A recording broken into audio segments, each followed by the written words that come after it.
Good day, my name's Michael Fortune and we're here for Tool Tuesday.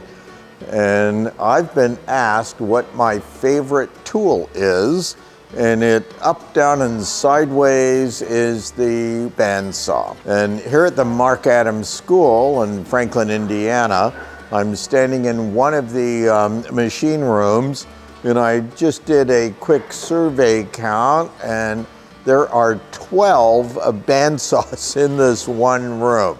And then of course there's a bandsaws spread throughout the school.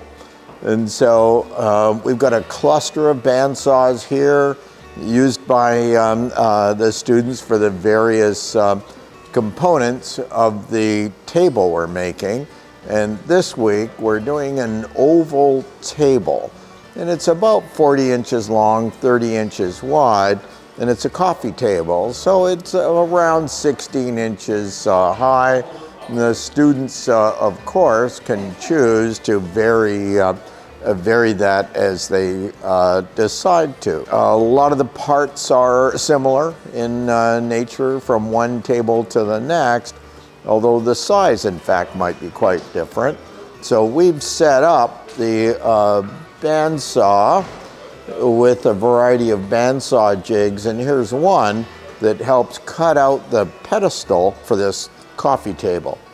Over here, a similar jig, but it's for another component that requires the cut to be made, the arc to be cut at an angle. Here's our pivot point here, and this allows the students to load their parts in here. Then we'll swing it through the bandsaw the way you see this happening here. Once the part goes in, it's locked down in place, so it's a very safe procedure.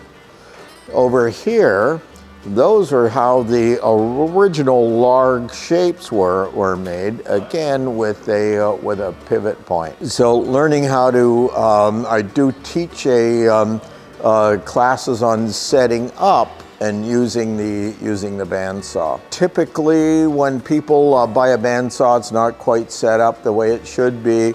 So you can come and take a day-long class here that you'll leave the class understanding exactly how to set it up and get perfect results once the machine is up and running. This is the bandsaw for Tool Tuesday, and thank you for watching.